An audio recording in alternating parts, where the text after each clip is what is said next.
everyone, welcome back to my channel. This is Heidi from My Reading Life, and I'm here today to start our weekly reading vlog. So it is September, and it is Shorty September, which is a month of reading short books. And this is a readathon that's hosted by Bert and Sean from Past Storytime and Heather from Too Many Heathers. And I participated last year and had a really fun time doing so and reading short books off my TBR.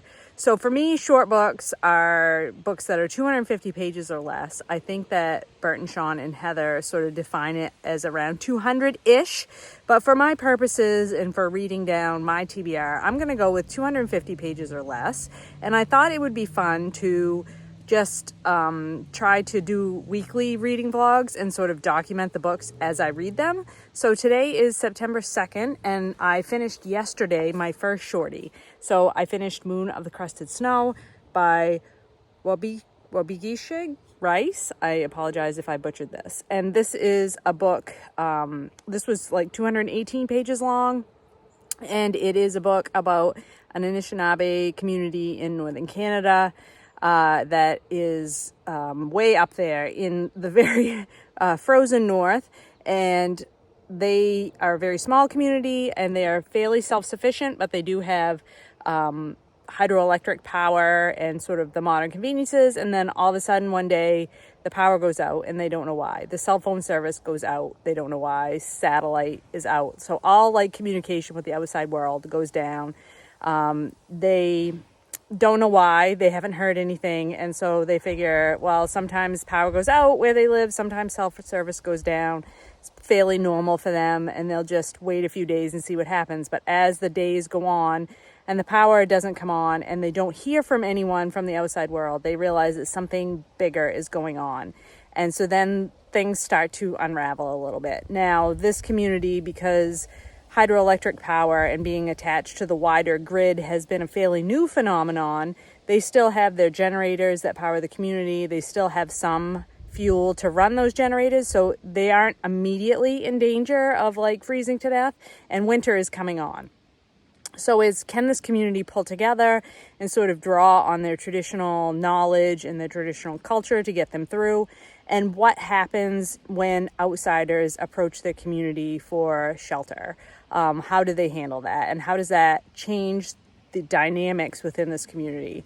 So this is like I said, this is sort of a futuristic dystopian type of a book.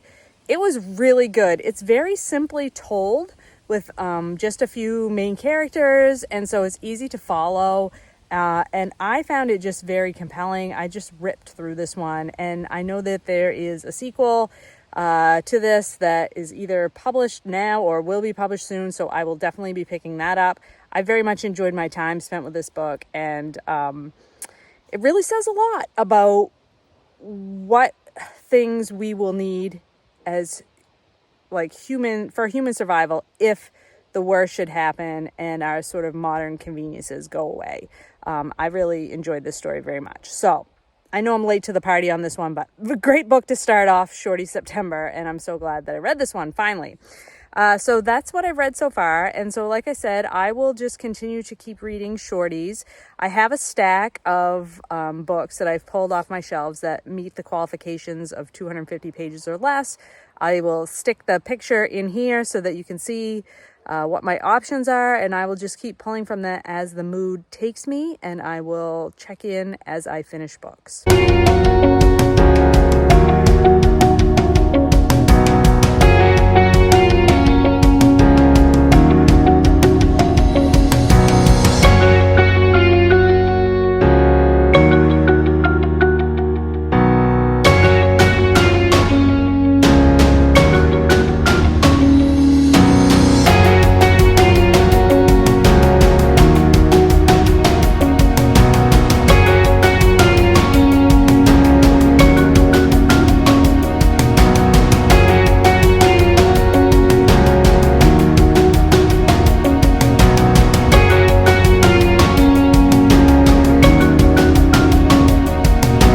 It's September 3rd, and I have finished book number 2 for Shorty September. I have completed American Women, The Transformation of the Modern First Lady from Hillary Clinton to Jill Biden by Katie Rogers. This is a book that was sent to me by Crown Publishing for review, and this book published in February of 2024. And I am really glad that I read this now. So I have been, like many people, obsessed with all things political lately, with all of the changes that are happening in the Democratic Party. And so this book became much more interesting to me in the last few weeks, and so I was really excited to pick this up. It's 230 pages of text, so it fit in with my goal to read books under 250 pages from my physical TBR, and I really enjoyed this read. It only took me a day and a half to finish this one. It's quite gossipy, but not in a mean-spirited way. It is telling the story of modern first ladies, mostly focusing on Jill Biden, because the author, Katie Rogers, is a journalist who was embedded with the Biden administration. She wasn't embedded with them. I'm sorry, that's the wrong terminology. She was a reporter who reported on, and still is reporting on, I believe, the Biden administration. And she also was following the Trump administration. But she got quite really amazing access to Jill Biden. She traveled with Jill, and she got a lot of interviews with Jill Biden and other members of the Biden administration and the Biden family. So she got a lot of access. And so this book really focuses on Jill Biden, but it also tells the story of all first ladies from Barbara Bush all the way through Dr. Biden. So you get a little bit of information about Barbara Bush, you get Hillary Clinton, you get Michelle Obama and Melania Trump. So you're getting everybody, basically. And I thought this was really fascinating because it not only is it gossipy about each of the first ladies, but it tells the story of how this role is transforming. There's even a little section at the end with the second gentleman, excuse me. It's not the first gentleman yet. The second gentleman, Doug, Kamala Harris's husband. And so it's really interesting to get that little look at how the role has changed even more since Kamala Harris has been vice president. But this job basically has been what the first lady made of it.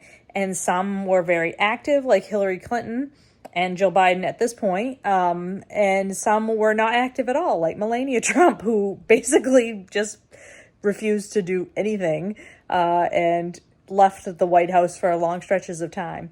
So it's quite interesting to see how each first lady interpreted their role in this job. And of course, Jill Biden is the first lady who has worked while she's been first lady. She's kept on teaching at a community college while Joe Biden has been president. And so that's very interesting to see how she took that role on. When you think about historically what the first lady has been expected to do. So I found this quite engaging, quite interesting, written in a journalistic style. So it's quite, it's not too dense. It's not difficult to read at all. So I would recommend this one. I think it's quite engaging, and I think it's really interesting to read this, particularly now after Biden has dropped out of the race, after he gave up his chance to be, running for re-election, because how Joe Biden talks about that, because this book, it pretty much ends in 2023, and how Joe Biden talks about Joe Biden running for re-election and what ends up happening in the meantime is quite interesting to think about. So yeah, I would recommend this one. I want to thank Crown Publishing for sending me this book. I really enjoyed the read. So I don't know what I will pick up next for Shorty.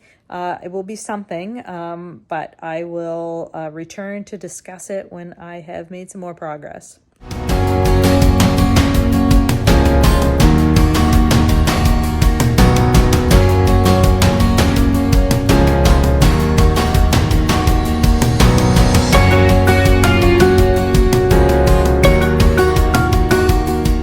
Hello, it is September 5th, and I have finished another book for Shorty September. So I finished Days at the Morisaki Bookshop by Satoshi Yagisawa, and this is translated from the Japanese by Eric Ozawa. And this is just a little slim, like 150-page novella, and it is all about a young woman who is working at sort of like an office job in Tokyo, and she has a boyfriend, and she finds out her boyfriend is marrying another woman. So she didn't know that he had a different a different girlfriend, and he is going to marry her. And so this kind of sends her into a tailspin, and she quits her job and leaves the city and basically gets she gets arm twisted into going to stay with her uncle, who owns this little used bookshop in another part of the city, and in an area where evidently there are a lot of used bookstores. And so this is a strange little novel. I found it quite charming, but it is very odd. So it starts out to be one thing and sort of ends up being something else. And the book is divided into two parts. So you see this cover and you think, oh, cute bookstore novel. And it is in some ways, but it is also not. I would call this more of a coming of age novel, because our protagonist is like 25 years old when the book starts. And she is really, this is all about her journey to like find herself and discover what's important to her, and in developing real relationships with people, including her uncle and her uncle's wife and other people that she meets in conjunction with this bookstore. And so the bookstore sort of serves as the glue that holds all of these people together. And there are lovely little quotes about what books and reading mean to people, but it really isn't about that specifically. It is more about this young woman and her trying to find herself and to discover what's important to her. So I did find it quite charming. As I said, it's not a lot happens. It's not a particularly eventful book, but I enjoyed my time spent with it. So that was the book I read yesterday. I have no idea what I'm going to read today or if I will read anything. And I probably will wrap this vlog up today, stop this one and start a new one. So, but let's see what happens today, if I get a chance to do any reading, and if I get to anything, we'll find out together.